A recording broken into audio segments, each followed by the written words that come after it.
So you're saying that even if you knew that this person would be 99% happy and 1% unhappy, that it's immoral to put them in to even start their life because they will be unhappy 1% of their life. Correct. You agree with that too, though, I think.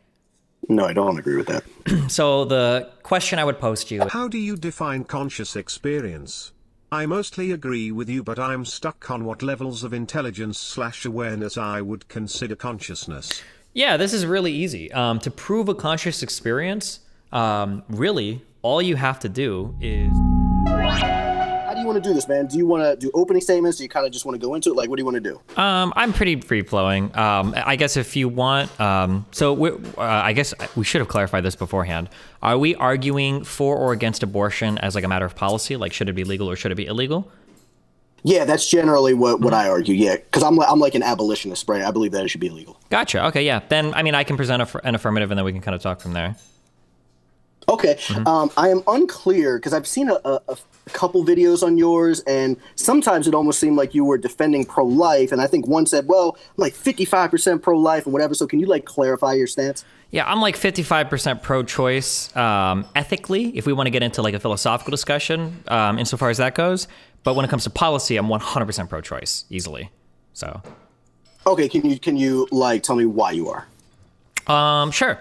So I guess my affirmative statement would be that I think that the discussion over whether you would be pro-life or pro-abortion, or we should say pro or anti-abortion, is basically going to boil down to when you would assign personhood to any newly created life.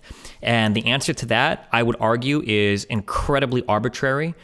These are definitions that exist outside of the bounds of the observable universe. We can't observe something to see, is it human or is it a human life? These are just kind of things that we assign. I recognize that there are several different assignments to this. So the two most common are one at the moment of conception and another one once something has become sentient or gained consciousness. I don't see a good reason to pick between the two of these. So since I don't see a good way to pick between the two of these, I feel uncomfortable enforcing my morality on other people via legislation. So I'd rather be pro-abortion and allow people to decide for themselves. It's essentially where it is. Yeah. Okay, so do you believe that you should have the right to have an abortion like up until birth? It's going to depend on what version of life you run with. I think up until birth is not good because the idea that being born all of a sudden grants on you this moral consideration, it doesn't seem like very consistent or doesn't seem very founded. So I think that I'd be more comfortable with the, I think it's within the first trimester, you're not supposed to have a conscious experience yet. So prior to that conscious experience developing is probably okay to have an abortion. And then after that conscious experience developing, it's probably not okay to have an abortion. Okay. I'm just typing down like what you're saying so that I can kind of address it. So you're saying that, first trimester should be legal. After that, you're saying in the general sense that it should be illegal because at that point, it's more likely that you have some type of sentience or consciousness, right? Probably, yeah. Okay, understood. So let me ask you this. What exactly would I need to convince you of to get you to be more favoring the pro-life side? Is it just the personhood? Yeah, I think everything else about this discussion is a complete red herring. I think the discussion literally revolves around personhood. I don't think anything else matters. Okay, cool. So then I guess I would ask you this. So, do you need to currently be experiencing sentience? Do you need to be currently experiencing sentience? Do you need to be in a current sentient state? I think I've heard convincing arguments for prior and future sentient states that would protect you while, for instance, sleeping. So, for instance, if I'm sentient now, I go to sleep, I'm going to wake up and become sentient. So I should be protected in between the bookends of that, right? And having sentience at one point, sleeping, and then gaining it when I wake up. So this means that once people are dead, they've had sentience, but they no longer will, so you can dispose of the body. Or before people are born, you don't have sentience, and then at some point you develop it, and then you would be protected past that point, yeah. Yeah, I completely understand. So I would actually argue that that you are actually sentient when you're asleep because, I mean, you still do have some subjective experience. I mean, you can still dream and so on and so forth. But I'm not gonna be real pedantic there. So well, we can. I would super disagree with that, but it might not be relevant to this conversation. Yeah, exactly. It's not even gonna be relevant. So okay, I'm just gonna move forward. So all right. So for somebody who's like, what would you say to somebody who is under general anesthesia? So general anesthesia is different than just a vegetative state. It's different than being asleep because you have no consciousness and no subjective experience. I mean, you can't even breathe on your own. You need some type of artificial thing to help you breathe. So should that person be granted the right to life? And if they should, why should they? Yeah, they should, because they had a prior experience of consciousness. Generally, when you undergo anesthesia, this is like an agreed thing that you do. And then past that, you are going to have a conscious experience afterwards. So you're bookended by that. You have consciousness, you temporarily give it up for general anesthesia, and then you'll regain it once you awaken again.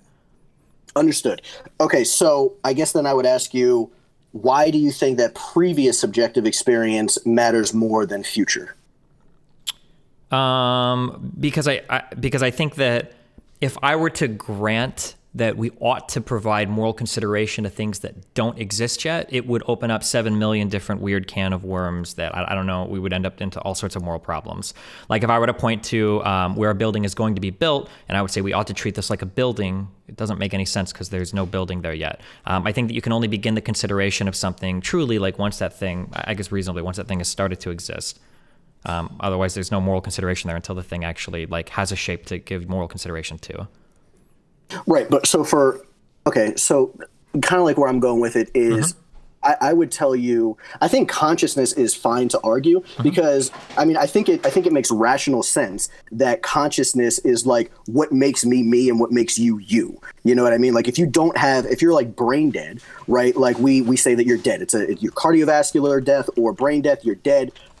We do not give you the moral right to life. Excuse me, the moral right to life at that point. However, when you look at someone who's brain dead, someone who is brain dead, medically defined, it means that they cannot experience consciousness or subjective experience currently, and they cannot.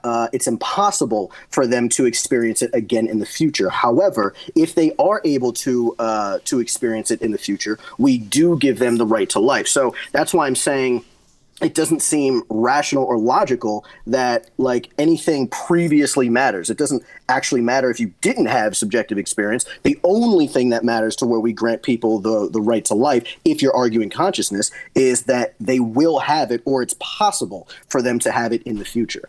Yeah, I think the problem there, though, is that you can run that back to like a lot of different stages of conception to make it, and that kind of makes it hard to like figure out like any good starting point at that point. So like, for instance, we could say that a zygote at some point will experience consciousness, but not really. A zygote never can, right? It has to grow, it needs nutrients from the mother, and then it grows and divides. There's a whole bunch of other stuff with external resources. We could run that back and say that a sperm at some point, when it combines with an egg, will experience consciousness. Like it feels weird. When I say feels weird, I mean, because we don't get a consistent start there then. Well, no. No, to say that like a zygote is going to experience sentience in the future, it's like, well, no, not exactly. Not if you put it in the stage of a zygote, right? Because a zygote is just it's a developmental stage of like the human condition, right? That's like saying, okay, well, a toddler has the potential of having a child. Well, no, like when you go through puberty, you have or not a child, like an infant. Let's say like an infant has the potential to have it. And so, well, no, an infant doesn't. Like if you have puberty, then yeah, sure, but that's at a different stage of development. So I just would say that's just that's irrelevant. Yeah, but I guess the problem I would say it's a false comparison, is what I would say. How can you condemn? How can you grant moral consideration to that which doesn't exist yet? How can you condemn doing something and then calling that like a future harm? It seems seems impossible. So like, for instance, I want to abort something that doesn't have a conscious experience. You're saying that like that is bad because why? How?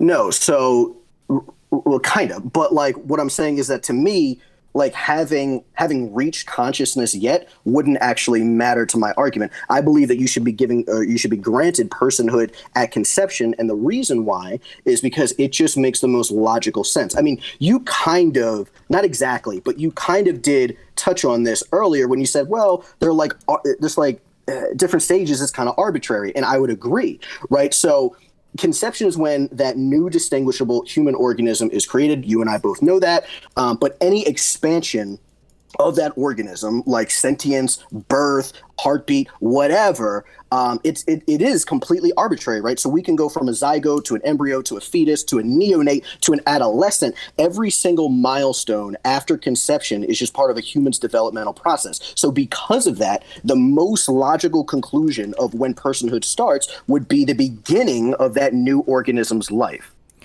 I disagree, though, because I don't think that you have the qualifications yet for having personhood. I think that sentient experience is an essential part. Before you've developed that, I don't think you've developed what is personhood. I think that personhood and containing like human DNA or having a human genome, I don't think it's sufficient. Like it's a necessary component, but I don't think it's necessary and sufficient to be granted personhood yet. No, I understand what you're saying, but it's just like it seems there's like circular reasoning, right? So like I'm telling you that, or I'm asking you, why should previous sentience matter more than the future? Mm-hmm. And you didn't actually give like a logical reason. You said, oh, well, just because they haven't reached it, right? Sure. So that's like a begging the question fallacy. It doesn't, that's circular reasoning. That doesn't actually matter. I'm telling you that based on logic, based on the logical situation that I gave you, it's like, okay, well, if everything is arbitrary, mm-hmm. which we agree, if everything is arbitrary, then the most logical reasoning would have to be the beginning of that organism's life. Yeah, so I agree with every single thing you just said. I think that to some extent I employ some circular reasoning, and I think that to some extent I beg the question. But I already agreed with this. This is why I say that... I appreciate you saying that. Yeah, man. This is why I agree that abortion should be legal, because I think that you're begging the question as well. Your form of begging the question is when you say based on logic. The problem is that you're based on logic. That sentence is doing all the heavy lifting for you, because you say that based on logic, from the moment of conception, it ought to be granted personhood. Well, why? You can never justify that statement, just like I can't justify my reliance on sentience. And because neither of us can justify our reliance on these two things, it brings me back to my opening point in the debate that both of us fall down this hole where the answer exists somewhere outside of the bound of human knowledge. So I have to contend with people that want to have abortions because I can't force my morality onto them. Because at the end of the day, we're both begging the question. You're saying, well, I mean, based on logic, it should start at the moment of conception. And I say, well, based on logic, it should start at the moment of personhood, which is sentience. And neither of us can really get either argument off the ground, except I would argue that with mine, I don't carry a whole bunch of bad baggage, but with yours, I think your argument is defeated by a bunch of really bad moral baggage that comes along with it. Okay, so I would completely disagree. See, I'm not actually begging the question, because I'm not just saying, oh, well, based on logic. I mean, I did say that, but then I followed it up with why this is logical. Well, right? Why is it logical? Saying, why is it logical to value like the moment of conception over the moment of the sentient development? Why? Value has nothing to do with my argument. I never argued for value. Well, we are. We're trying to figure out like what is the particular property that we value for moral valuation, for moral consideration. So I'm asking you, why would you choose the moment of conception and value that point over me saying the moment that they develop consciousness and I value that point? Like, why would you choose yours over mine? Right, exactly. So exactly what I said. So if we agree, which we did, we agreed. If we agree that every stage of development in a human's developmental process is arbitrary, then it is logical to start at the beginning of that organism's life. Are you saying that's illogical? Yeah. So the problem here is again, I don't know how you're taking this term, but. So I would argue that you're begging the question here. When you're saying every stage of development in a human's developmental process is arbitrary, you're sneaking in the conclusion, though, that we ought to defend the conscientiousness, that we ought to defend a human along every stage of their development. But I would disagree. I would say that there are stages of human development that we don't value, and I would argue that it's more consistent to base that on conscious experience. So for instance, I don't value the development of a human body post brain death. Even though that is part of a human's development, the decomposition of your body, and there's a whole set of stages and shit that go through that, I don't value that at all. So you can kill that past that point because it's already dead, right? And then same thing, prior to the development of consciousness, I wouldn't value that part of the human development either. So just because I do agree that a zygote is on the path of human development or is part of that human development, but I don't value human development, I value the conscious experience. Right. So you and I agree that we don't, and again, I don't like using the term value. I would just say I don't grant them the right to life. I think value is completely subjective. I don't even care to get into that. But yeah, so I wouldn't grant them the right to life because, again, if we're going by that consciousness, then they have no possibility. It's impossible for them to have consciousness in the future. That's what it means to be brain dead.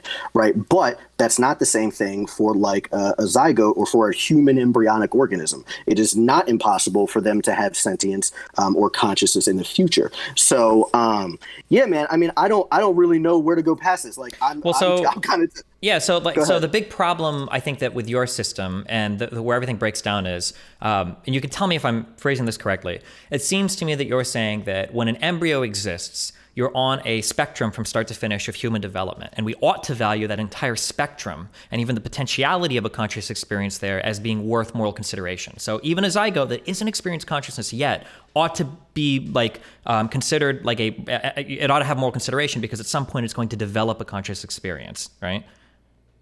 Sure. So, like, if you pose the scenario that let's say that like a doctor definitively knew that this embryo never will have sentience, like never will like have it'll be brain consciousness. dead completely. Yeah. Like I'm not talking about a 0.01. I'm talking about zero. Yeah, impossible. Right. So if they did, then I would say sure. Then we would not grant them the right to life because we would just consider them brain dead because they cannot have consciousness in the future. Yeah. So the problem with this is that what we've done here is we're starting to impart morality on things that, in my opinion, don't exist yet. And what happens is when we do that, we start running into a whole bunch of moral conundrums that become unsolvable. So here's like the biggest one that kind of starts immediately. If I were to take your moral system here, that we ought to value this thing at the moment of conception and we ought to value its experience, the conception of every single person is inherently an immoral act because you are submitting somebody that didn't consent to it to potential harms in the future. And if you're going to consider potential harms of things that don't exist yet, you have to consider like the both sides of it. And I don't see how you can ever morally conceive. What are you talking about? Like a what the fuck is a neonatalist? What the fuck is that? Antinatalism is essentially. Yeah. Are you? Mm-hmm. Yeah. So like I don't really understand that argument honestly because when I look into and I haven't dove real big into it, but when I looked at it on the surface, I'm like, okay, I think the argument for them is that because you're subjecting them to some form of harm, that it's immoral to even conceive them in the first place, right? Is that the argument? Yeah, correct. Yeah. So the reason why I don't understand that whole thing is because, well, at what point is someone's like happiness or when does that outweigh harm? Well, it never does. Those two things aren't measured against one another ever when we make those types of moral considerations. Okay, so you're saying that if somebody would have like I know you're not arguing for this. You're just telling me what the thing is. So you're saying that even if you knew that this person would be 99% happy and 1% unhappy, that it's immoral to put them in to even start their life because they will be unhappy 1% of their life. Correct. You agree with that too, though, I think. No, I don't agree with that. So the question I would pose to you is, let's say that there is a room, and let's say that as you're walking to work, there's a room that you pass through. Let's say that one day, without informing anybody as they're passing through this room, let's say 99 people will be chosen to win $1 million, and one person will have both of their arms cut off from their body. Do you think that even though the majority of people going through that room, or the vast majority, 99%, are going to have a positive experience, do you think that it is a moral choice to subject those people to that 1 out of 100 chance that they might have a horrible experience without their consent? Right, but now you're like generalizing what a horrible experience is because now you're saying something that is like you are now initiating force against this person, right? So I just find it to be disingenuous when you're just overgeneralizing. Well, so okay, hold on. Careful with our words. This isn't disingenuous. So it's not about like enacting force. This is like an outcome-oriented thing. You do agree that there are some children that are born into this world that have really shitty lives. Some might even die of cancer at childbirth. Like their life is pretty fucked. Like or as they're like 4 or 5 or 6 years old. Regardless of who's enacting the force, the thing is, and it really doesn't matter who's enacting the force. The thing is that in your position, if I'm forced to consider a moral agent that doesn't exist yet, if I'm forced to consider giving moral consideration to a thing that doesn't exist yet, then I have to think about it from all sides. Like, could I enact future potential harms, or could I subject it to future potential harms? And the answer is always going to be no. You can't subject people to future potential harms that they didn't consent to. That's just not a good thing to do. We would never, ever, ever accept that in like any other part of society. And I think that if you start saying that like, well, a fetus or a zygote at the moment of conception gets moral consideration because in the future it might have a conscious experience, well, then the only moral thing to do would be to never conceive because you're submitting people into potentially negative experiences that they never consented to. Yeah, so for one, like when it comes down to morality, I don't really generally argue the morality of it. That's why it would be different. It'd be like me arguing against like the fuck is that term again? The natalist. What is that again? Antinatalism is the idea that you shouldn't Yeah, have children yeah. because it's immoral. Yeah. Anti-natalism. I don't find pregnancy to be an immoral act, and I don't find it to be a moral act, moral or immoral. I just find it to be like a moral neutral. Well, It just why? is. Well, why should it be immoral? Well, If you hold on, just to be clear, yeah. just to be clear, do you find it to be immoral? I don't, but that's because I don't value Okay. a zygote's existence. Okay, well, I hold only on, let me follow value a this up. conscious experience. Yeah. Okay, so let me follow this up. So, but here's the thing. So, if you and I both agree that it is not immoral to conceive, then it doesn't actually fucking matter. Like, that would just go into some other conversation that I don't give a shit about. So, like, if we both agree that it's not immoral, then who fucking cares? Well, because I don't know how you can say it's not immoral when you're trying to value future conscious experience. You might be creating a negative future conscious experience, and you might subject them to potential harms. I'm not valuing future conscious experience. I'm just valuing the one that exists right now. So if somebody's pregnant and there's a zygote in there, there's no conscious experience. There's nothing to defend. There's nothing to protect. If you have an abortion, it's fine. Once that conscious experience develops, well, now we have to grant it some form of personhood. And in our society, we ought to be protecting personhood, if for no other reason, because we all have personhood that we want protected. But I don't share anything No. in common with a zygote because it doesn't have any sentience developed yet. No, I understand, but what you're saying like actually isn't correct. You're saying that you don't value future subjective experience, but you actually do. I mean, you actually said that, well, if someone is brain dead, but if they're not brain dead, if we knew that this person is going to have sentience in whatever period of time, we say that they're going to have sentience in a week, they're not currently sentient, then you would say, okay, correct me if I'm wrong, I'm not trying to straw man you, but you would say that, okay, well, we are going to grant them the right to life. Yeah. So I Yeah, value. so you do. Yeah, we both do. The difference is that I think that future sentience is necessary, but not sufficient. But you think it's both necessary and sufficient. You think that just having a future experience is good enough. I don't think that. I think it's part of it, but there needs to be a currently existing one as well, or a past existing one. I understand that, Destiny. And I agree with you on the one part where you said current. So if we're going by consciousness, right? So currently or can experience it. So it's like the perspective capacity, meaning of now or in the future. So okay, so if you have the perspective capacity of sentience or subjective experience or consciousness, whatever the fuck you want to say it is, then I'd say fine, of now or in the future. Sure. But there isn't, you haven't rationalized like why the previousness matters. You just keep saying, well, it doesn't exist yet. And I mean, you did agree. It's like, well, that is kind of begging the question. And yeah, because I've answered that. Yeah. So the reason why I don't know how to get past this point. So I mean, I've answered it. The reason why I don't consider things that don't exist yet is because to do so would necessarily open up so many moral conundrums, like the antinatalist argument, that become unanswerable. If I'm supposed to consider the morality of things that don't exist, there's like an infinite number of equations now that I have to constantly balance in my head that we all have to consider, like, okay, well, this person doesn't exist yet. Would it be immoral for us to build something here if in the future it could harm a potential person? Like if I put a piano here and it falls in the future and it kills somebody that doesn't exist yet, am I already committing an immoral act? Like that, I don't think that you can consider things that don't exist yet. How are you defining moral? How are you defining moral? When I say moral consideration, I mean something who... No, not moral consideration, just the word moral. Typically, if we say something is moral, we're saying like, is it righteous or is it like a good action, right? Is it something we ought to do? Yeah, I don't really care about that part when we're talking about the abortion, just because, again, like I could find it moral or immoral, but I think that morality is I think everybody has like their own moral, like whatever, moral ethical standard. The only thing I care about is just like if somebody should be given the right to life. It doesn't even matter if you think it's moral or immoral, or if somebody should or shouldn't do it. It's just like, well, look, like legally speaking, should we give them legal protections, right? Should we give them the same legal protections as everybody else? Well, these are all moral questions, right? And even the when do we define a life? No, agree.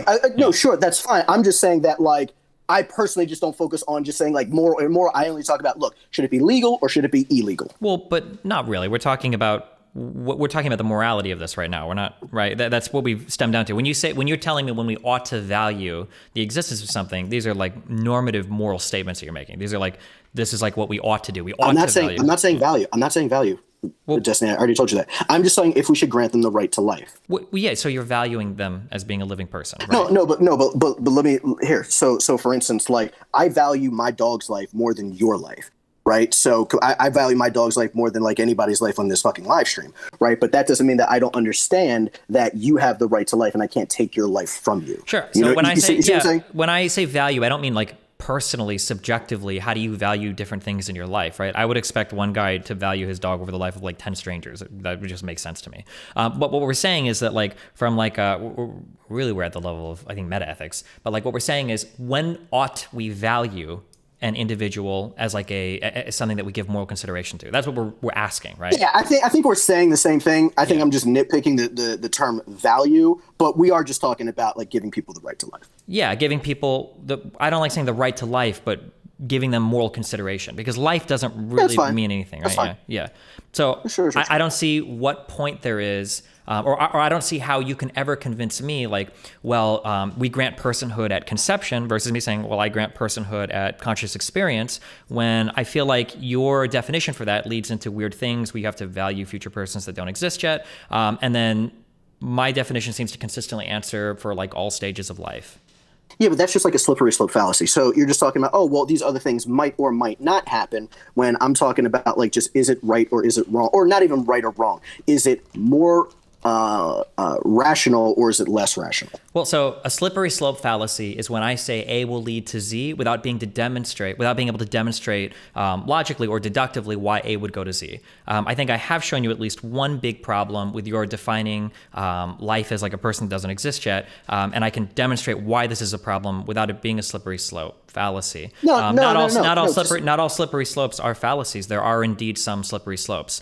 For instance, if I tell my kid to go to bed at 8 and then he goes to bed at 9 and then he goes to bed at 10, and I'm like, okay, you go to bed, like that's a slippery slope. That's real. That's not a fallacy. That'll actually happen, right? And I think we can revisit the antinatalist argument if you want, but I think that's a good demonstration of a slippery slope where if you value like future persons, you're in a really weird world morally. Sorry, go ahead.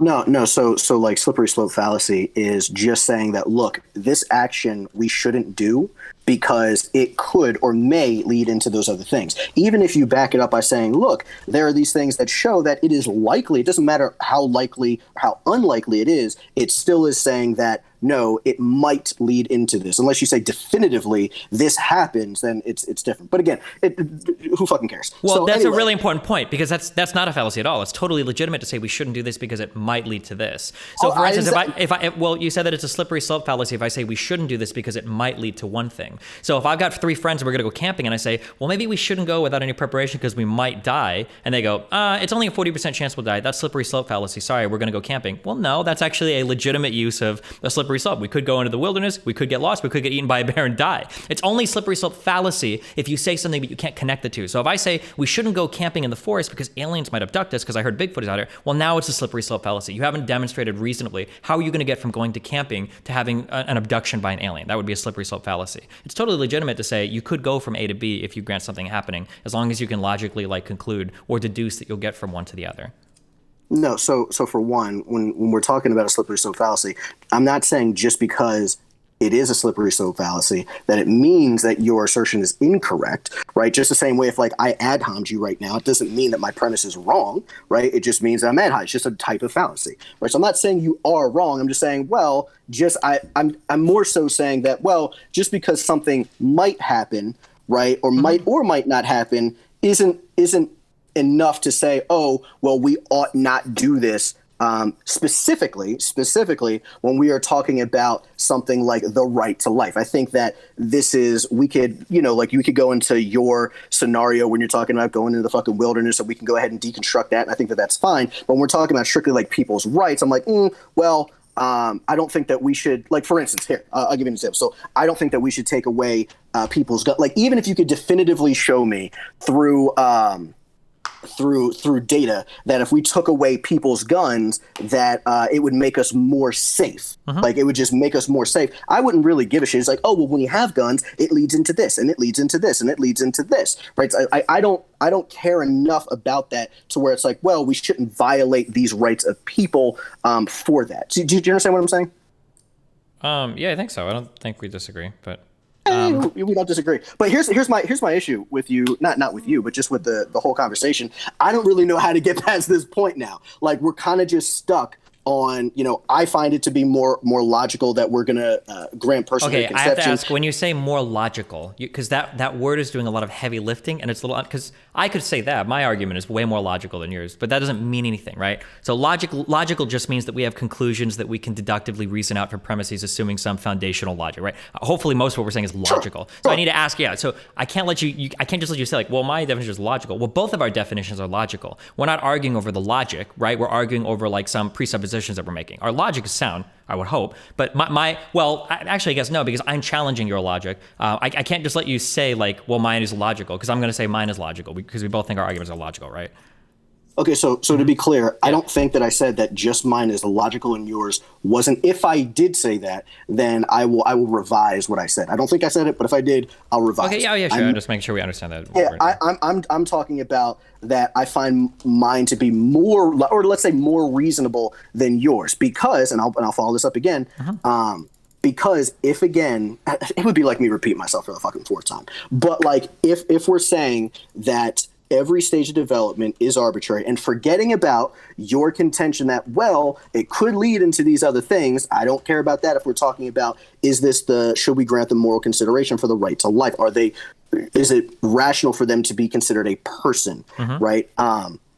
If we're saying that every stage of human development is arbitrary, every stage. I mean, you don't even go through meiosis until like you hit fucking puberty, right? Your brain doesn't stop developing until you're 25. You don't go through any of these things. You don't stop doing any of these things. I mean, every milestone is really just to get a person to die at the end, right? It's just to reach the end of one's life. So if we're saying that, can I ask you a question about that?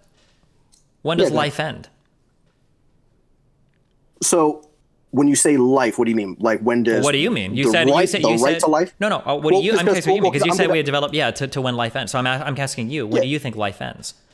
Right. So if you're talking about life just as the term itself, I think that, we could get kind of pedantic there. Like life, technically, if your cells are living, then we would say that is a form of life. Correct. But if we're talking about like a human's life, like where we give them the consideration for life, then there are two different types of death. To my knowledge, maybe you can find some other, but I believe it's just cardiovascular death or it's brain death. Correct. And what do both of those usually signal for what we consider to be death? What do you mean? Like, what's leaving us or what's ceasing that we consider like, okay, this person is dead now? It's generally the end of a conscious experience, right? Like, because there's a lot of development that happens in the body post-death. I think your nails and hair continue to grow. You can get an erection. It's true. Mortis, yeah. But it seems like here we would say like, oh yeah, the conscious experience is over. They've died. They're gone. So like, I just run that back to like, okay, well, once your conscious experience has begun, well, now you're alive. And you're alive until your conscious experience ends. I don't know. I feel like... answer. Yeah. Yeah. So like I said, sure, agreed. So when we're talking about like brain death, yes, it is if you cannot experience consciousness now, and if it is impossible to experience in the future. That's the important part. So again, like a fetus, it's not impossible for them to have that in the future. But also, you could also get into some other really interesting like thoughts. If somebody is cardiovascular or like their heart stops, right? So if someone's heart stops, there are studies out there that show that your brain is active for, from some say from like a few minutes to some say maybe an hour. Sure. You know what I mean? So then we would be like, okay, well, should we or should we not keep trying to resuscitate for that full hour? What if it was like a day? What if it was like 2 days? Well, let's consider both ends of this thought experiment. I have a feeling we'll both come to the exact same answer. Let's take two worlds. Let's say that to be clear, Destiny, to be clear, I haven't given this much thought. I'm just like, it's interesting to think about. Yeah, I understand. It is interesting, but I think that the answers, I think we intuitively come to answers that I'm going to say agree with my position, but of course. So like, let's just consider both of those things. Let's say that in one world, we can infinitely keep a person's heart and cardiovascular system running. So all the lungs are pumping and the heart is going, and it's all through artificial machinery. Let's say that we can do that in one world, but the brain is dead forever. And then let's say in another world, we can keep the brain alive forever, but the cardiovascular and all the other parts of your body are pretty fucked and dead. Which one would we consider living and which one would we consider dead? Or which one would we consider immortal and which one would we consider like dead? Well, again, so I don't want to use the word living because again, if your cells are living, you're like alive. right? But if we're saying, should we grant them moral consideration like you're talking about, then I would say, sure. I don't think that we need to grant moral consideration if it is impossible to experience consciousness in the future. Again, like you and I agreed. I was I was very upfront about that. I was like, look, I think consciousness is what makes a person like you, and me. Yeah. Right? If you took our fucking consciousness and you put it in something else, like a fucking robot or some shit, I'd be like, oh, okay, well, it's Destiny 2.0. Yeah. You know what I mean? So yeah, it seems like, so the strange part to me is that in my system, I feel like I begin to value life when consciousness begins, and then I cease valuing life when consciousness is ended.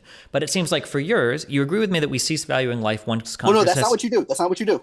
To be clear, that's not it.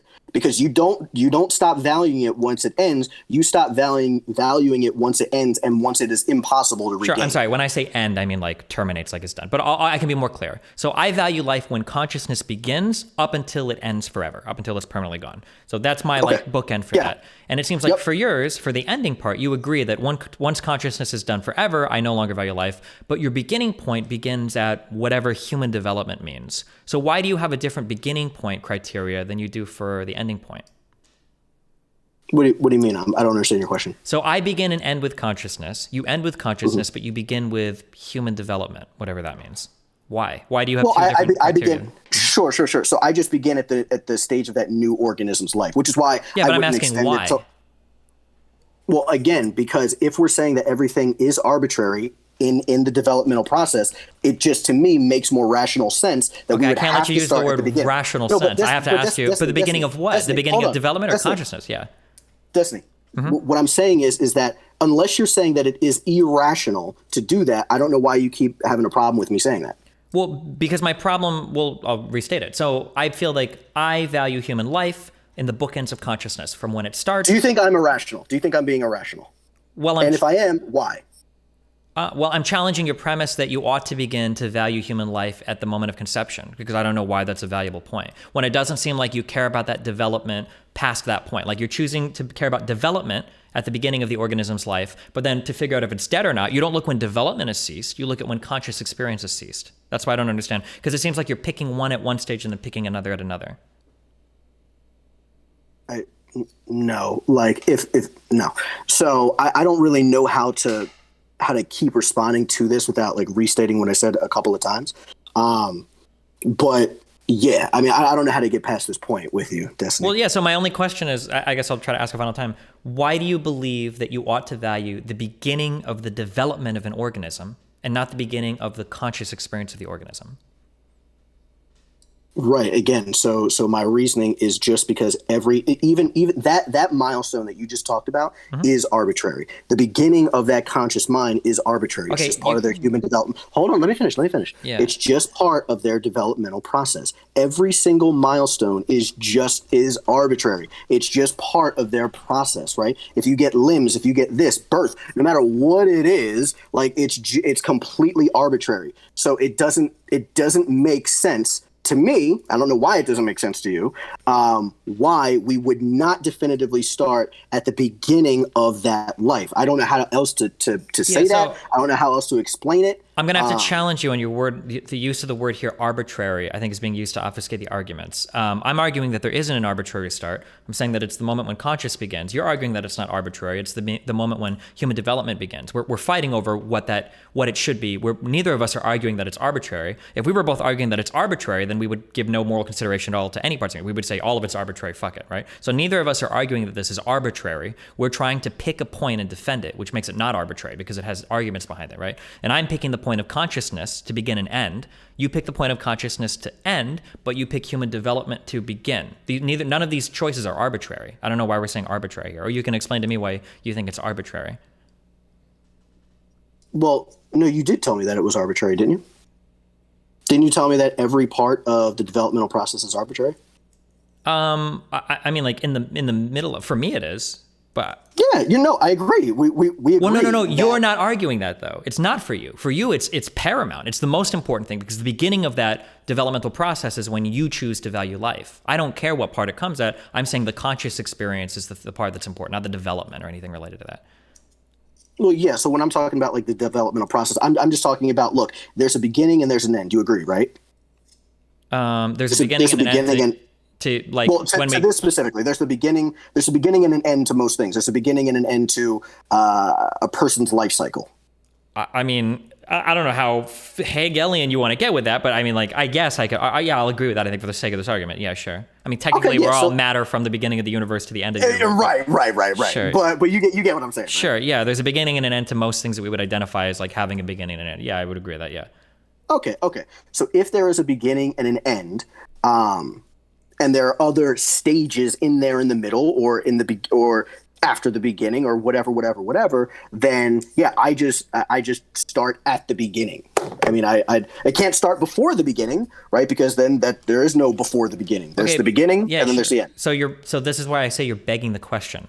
Because you say that you start at the beginning, but what we're arguing over, that's the subject matter we're arguing, is what is the beginning? You can't just say, well, I choose to start at the beginning, and therefore my argument is right, because because I have the same argument. Well, I start at the beginning, and my argument is right. But that's not what I'm saying. That's not what I'm saying. So your argument legitimately is, look, I am choosing to say that the previous consciousness matters because consciousness hasn't been reached yet, right? That legitimately is begging the question. I am telling you that I choose to start at the beginning of a person's, or the beginning of that organism's life or life cycle, whatever the fuck you want to define it as. I choose to begin it there because every milestone, even your milestone, when it comes to sentience and consciousness experience, is an arbitrary point in the developmental process, because it's just part of the human developmental process. But again, I swear that we've argued this for like 30 minutes. So yeah, but I don't think that you agree with your argument here, because you don't value the human developmental process. Do you agree with that, or do you disagree with that? Again, I don't subscribe to your word of value. Okay, you don't care about life being the human developmental process, right?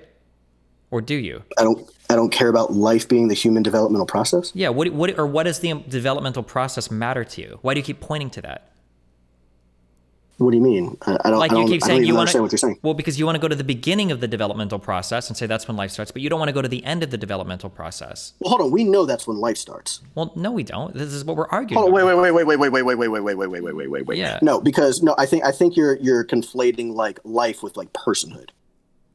Well, no, it sounds like you are. We're arguing over when person starts, but life is always and forever. I mean, so you're saying? So wait. So you don't. So hold on. Are you saying that like new life? Let's say if we're saying that life, if we're talking about it as like a separate organism. So if we're saying that in the scope of this discussion, are you saying that life does not begin? That new life doesn't begin like at conception? I mean, there's a new genome formed in a zygote, sure. But I mean, like the things we're living before that, it's not like that's when life doesn't come from non-life here. It's not like agenesis, right? Like sperms are living and ovums are living and everything. But we agreed, right? Yeah. We agreed that sperms are living, and, because if you have like living cells, then you are technically living. But again, when I was talking about in the scope of this discussion, we're talking about like an organism. If we're saying that life in the scope of this discussion is, all right, that new organism's beginning, well, you should agree that, okay, that new life starts at conception. I mean, you should agree with that, right? A new human life does, sure. But we're not arguing over... Yeah. Yeah, but we're not arguing over... I just wanted to make sure, because some people have made that fucking argument that life doesn't begin at conception or new life does. I'm like, no, that's scientifically inaccurate. But, so again, to back up, the problem isn't how we define life. The problem is that you're choosing to start... I don't know why I can't use the word value. You're giving moral consideration to things at the beginning of their developmental process, but you don't go to the end of the developmental process. You just go to the end of their conscious experience. So I don't know why you would start with developmental processes and then end with conscious experience instead of just starting and ending with conscious experience. Why don't you think that I do it to the end? What do you mean? Because the body continues to develop post brain death. And the body can continue to develop post-brain death. But you don't care about that. You care about when the cessation of consciousness happens, when people stop being conscious. Sure. You and I both agree that consciousness is what makes you and me. Yeah. Exactly. Yeah. So we both agree with that. So then why would you care about something that doesn't have a conscious experience? Right. So again, so it's not just something that doesn't have a conscious experience, right? So it's something that it's impossible to have a conscious experience, right? So that is what it is. And just to be clear, I don't give a shit about like animals. I'm only talking about in the scope of like humans that I grant moral consideration. Yeah. Just to be clear. But yeah, so I base it off of, okay, is it impossible or possible for them to have life or consciousness or whatever. So again, I honestly, Destiny, I think that there's nothing more than I could say that we're just going around in circles again and again. No matter how many times you try to like change it slightly to ask me the same question, then I think that we're kind of just dead here. But yeah, I don't know what you do at the end. I don't know if you take questions or you're just like, fuck it, peace. I don't know what you do at this point. I mean, you whatever you want to do. I don't care if I don't normally take questions from the audience, but if you do, oh yeah, I didn't know how that works. Like, I don't watch like your debates like all the way through. Like, I've seen some clips where either you're debunking somebody or something's happening or some type of drama, and then that's it. So I don't know what happens after that. No, I think we're done chatting. Unless you want to say anything. No, hold on. What's up? Yo, hold on. Let me look at this chat, man. It says this guy got mad. What? How am I mad? How am I mad, dude? Come on, man.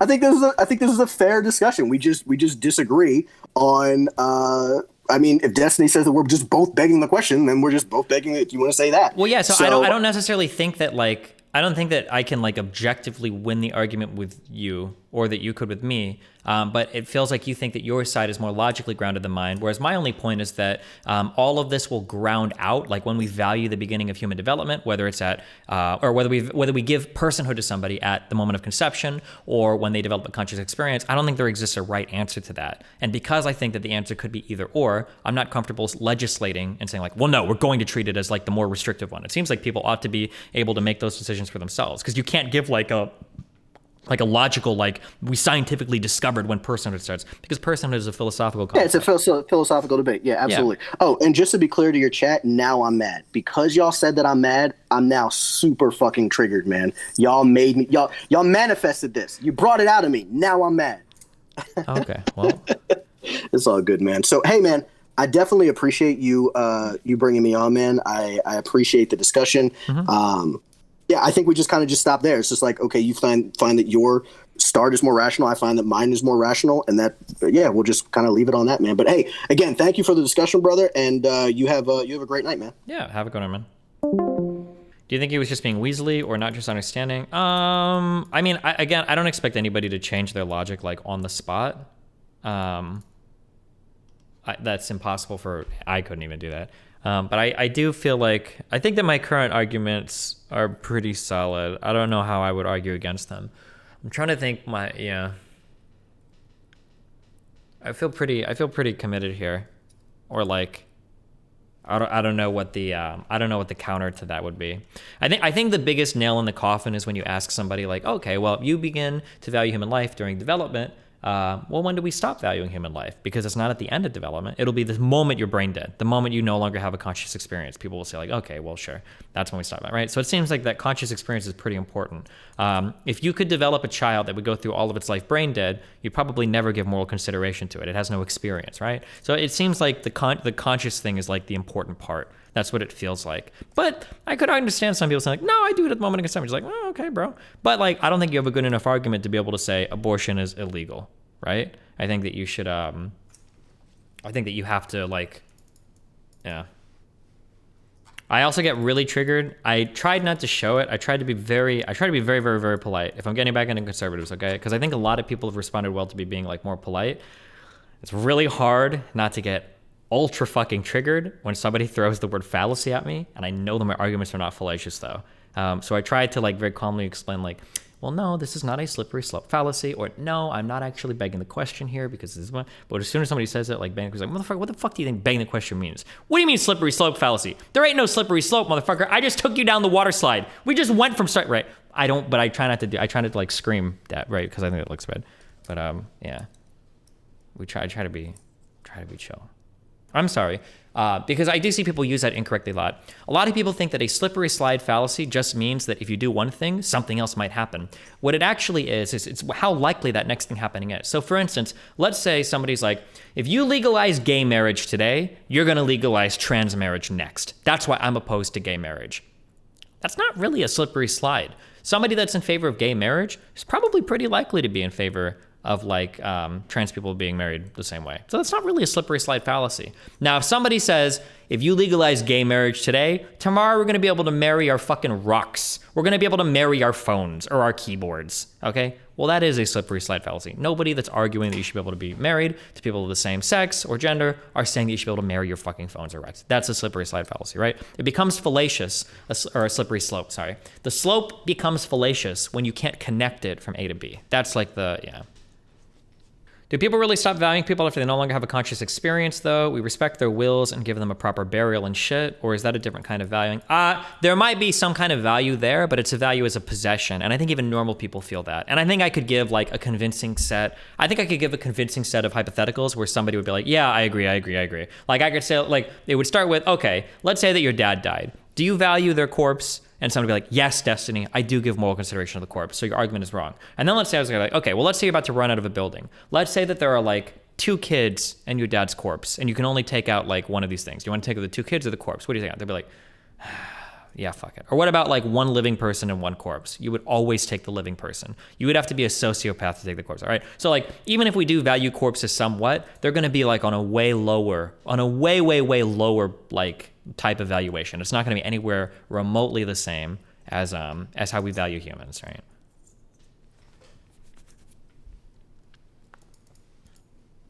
Do people in comas have the same consideration of a conscious experience, or is it fine to just off them once? It depends on if the coma is permanent or not. But we have those. But that's a really heated debate. That happens all the time, right? Like that was the whole Terry Schiavo thing. Like if somebody's conscious or if somebody's unconscious, are they ever going to have another experience? Right? That's what people argue over, right? People are quick to throw out the word fallacy, but they are never able to demonstrate how it is fallacious, and you open-minded. Oh yeah, be really careful when people use the word fallacy. Usually you can argue on the merits of what they're arguing. It's very rare. Honest to God, and I hope I do this, I might still do it sometimes, I try to just never use the word fallacy. I try to just say that, like, I try to just show somebody why their argument could be incorrect.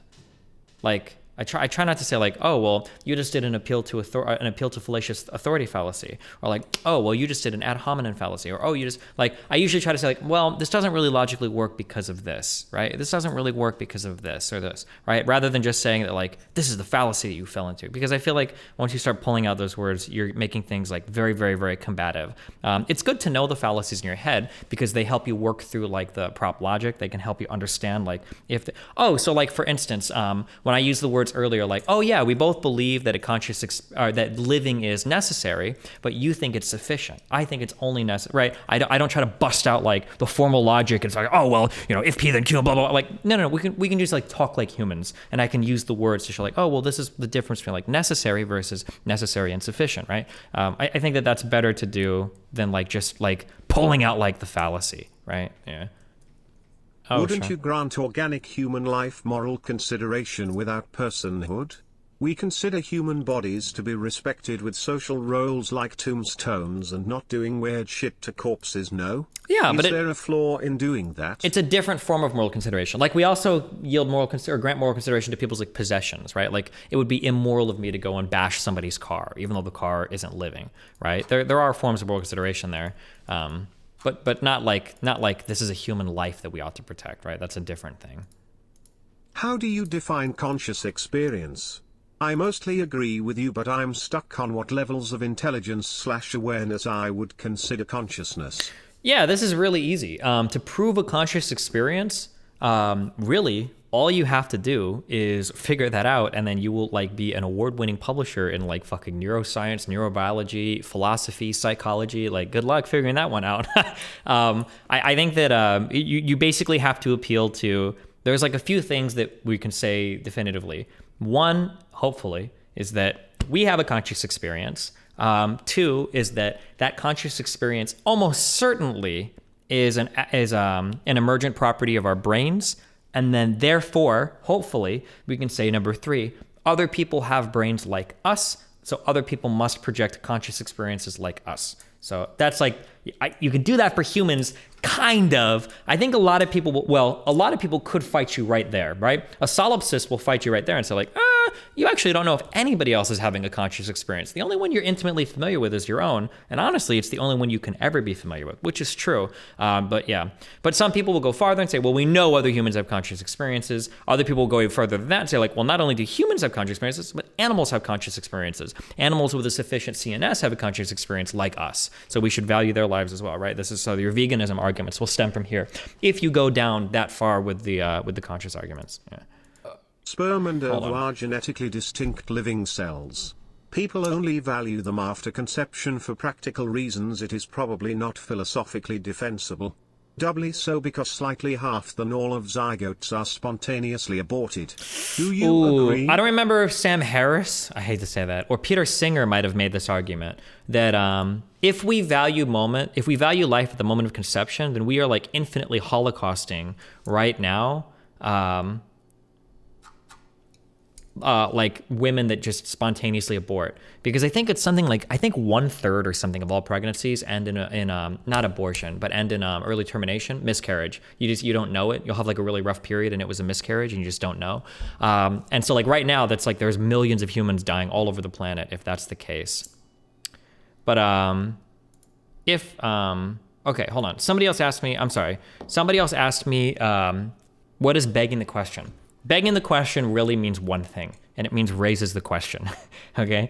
99% of someone says, it begs the question. Well, they really is, it raises the question. Technically, in an argument, in a philosophical argument, if we're being careful with our words, begging the question is when you sneak in the conclusion with your question. So you've already kind of answered the question. So for instance, if I were to ask you something like, if we were arguing over like, when should we value like human life or whatever? And I said something like, or like, when does human life begin?